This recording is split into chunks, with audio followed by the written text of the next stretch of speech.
ताई, बारामती लोकसभा मतदारसंघातल्या विविध पुण्यात असणाऱ्या विकास कामांची पाहणी करताय, काय दौरा असणार आहे, प्रत्येक गोष्टी पाहणी करता, पण कामाला मात्र उशीर होते असं वाटतं?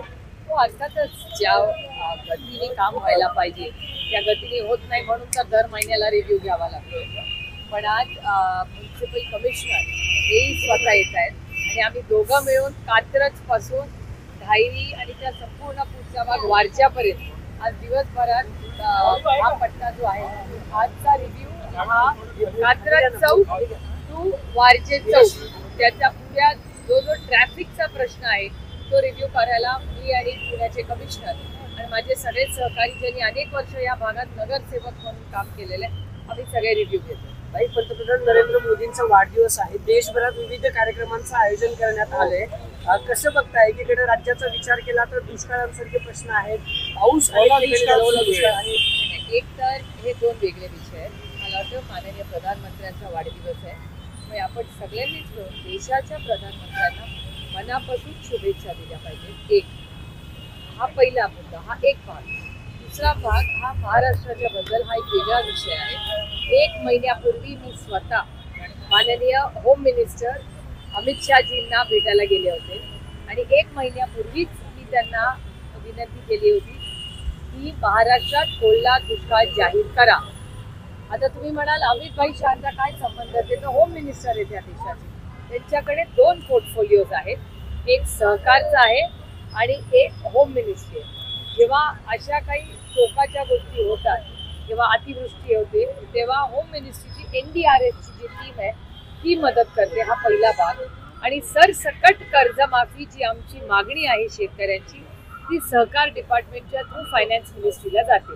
याच्यामुळे मी पार्लमेंट सेशन चालू असताना तुम्ही सगळे बघत असाल, तुम्ही सविस्तर हे कव्हर करताय की या वर्षी 4 महिने सतत पाऊस पडतोय. जवळपास 15 मे पासून 17 सप्टेंबर आहे सातत्याने पाऊस पडतोय, अतिवृष्टी होते.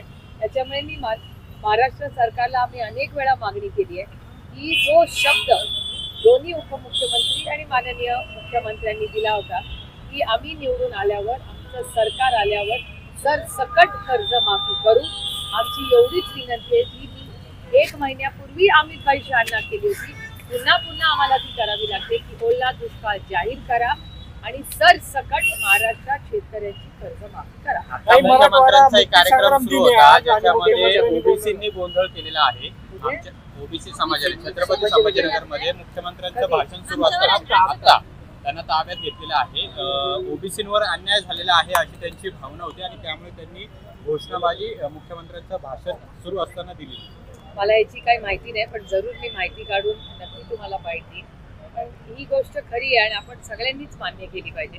तुमचाही टेलिव्हिजन बघा, वर्तमानपत्रात बघा, या समाजात आपण सगळेच फिरतो.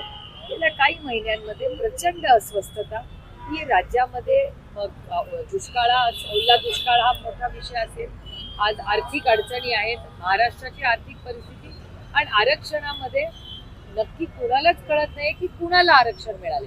म्हणजे सगळ्याच समाजांना एक मिक्स सिग्नल आणि कन्फ्युजिंग सिग्नल हा सरकार देत आहे. त्याच्यामुळे माझी विनंती आहे महाराष्ट्राच्या माननीय मुख्यमंत्र्यांना की त्यांनी एक चांगलं प्रेझेंटेशन करावं आणि राज्याला आज आरक्षणाची परिस्थिती काय आहे, हा जो नवीन GR जो काढलेला आहे त्याच्यामुळे किती लोकांना इम्पॅक्ट होणार आहे, झाला आहे, या सगळ्याची पारदर्शक माहिती माननीय मुख्यमंत्र्यांना राज्याला समजून सांगावी. काही कोरोना काळामध्ये उद्धव ठाकरे मुख्यमंत्री असताना त्यांनी त्यांच्या नातेवाईकालाच कंत्राट दिलं, त्यामुळे अनेकांचे जीव गेले. मुख्यमंत्री देवेंद्र फडणवीसांनी त्यांना चोखन चोर म्हणून टीका केली. दुर्दैवी आहे. मीही ती आज सकाळी वर्तमानपत्रात वाचली, मलाही आश्चर्य वाटलं. कारण एक तर आज जे त्यांच्याबरोबर आज आहेत, जो आरोप जो उद्धवजींवर करतायत त्यातले अर्धे टक्के लोक तर त्या सरकारमध्ये होते ना, म्हणजे ती अर्धी टीम तीच आहे त्यांच्याकडे. हा पहिला मुद्दा. आणि दुसरा महत्त्वाचा मुद्दा की अशी आरोप प्रत्यारोप करणं आणि अशा गोष्टींवर त्यांच्याकडून मला अपेक्षा नव्हती. कारण का जर काही चुकीचं झालं असेल, जे मीही केलं असेल, म्हणजे कुणाबद्दलही आरोप करण्यापेक्षा इन्क्वायरी लावा ना, आम्ही कधी नाही म्हणलंय. आणि त्या काळामध्ये उद्धवजींबद्दल इतकी चांगली कारवाई केल्याबद्दल हे मी म्हणत नाहीये, भारत सरकार म्हणलेलं आहे. आणि भारत सरकार तेव्हा त्यांचंच होतं. तेव्हा भारत सरकार म्हणायचं सगळ्यात चांगलं करोनाचं काम कुठल्या राज्यात झालं असेल कोविडच्या काळात तर ते महाराष्ट्राचं आहे. हे भारत सरकार अनेक वेळा म्हणालेलं आहे.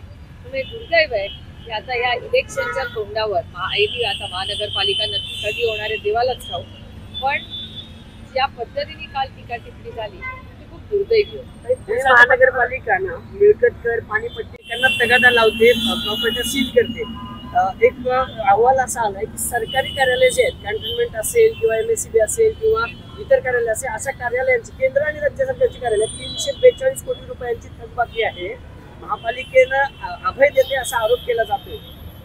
दुर्दैवी आहे की म्हणजे महाराष्ट्र सरकारने स्वतःच हे काम केलं पाहिजे. म्हणजे तुम्ही एकीकडे सर्वसामान्य माणसाचे 200 रुपयाचं जरी मीटर थकलं तर 200 चला 100चं झालं तरी तुम्ही त्याची लाईन कट करता. आणि तुमचंच प्रशासन किती म्हणजे हा कारभार आणि हा गोंधळ चाललेला आहे राज्यात हे खूप अस्वस्थ करणार आहे.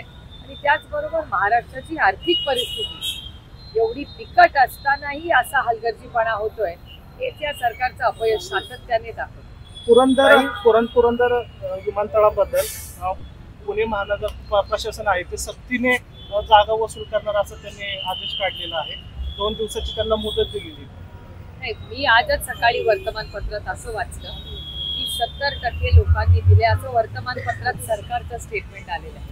तेव्हा नक्की काय परिस्थिती आहे याच्यासाठी मी सकाळी कलेक्टरांना फोन केला होता ही बातमी वाचल्यानंतर.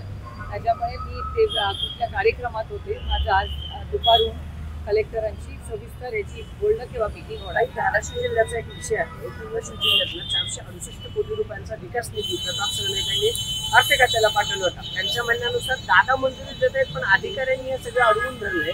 हे सगळं महायुतीचा क्लेश आहे म्हणून हे सगळं होते असं वाटतंय. असं कसं होऊ शकते? जर एका अर्थमंत्र्यांनी ते क्लिअर केलं असेल तर कुठला अधिकारी थांबवू शकतो? प्रताप सरनाईकांनी सांगितले की अधिकारीच द्यायचे नाही.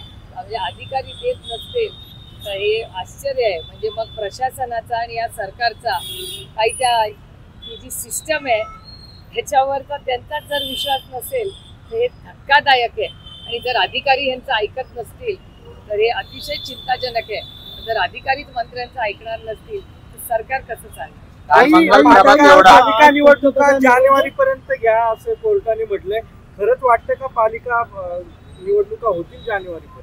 मला म्हणजे तुम्हाला खरं सांगू मला वाटलं होतं दिवाळीपर्यंत. म्हणजे दर 3 महिन्यांनी 6 महिन्यांनी त्या पुढे ढकलल्या जात आहेत. विषय तो नाही, विषय त्याच्यापेक्षा जास्त गंभीर आहे.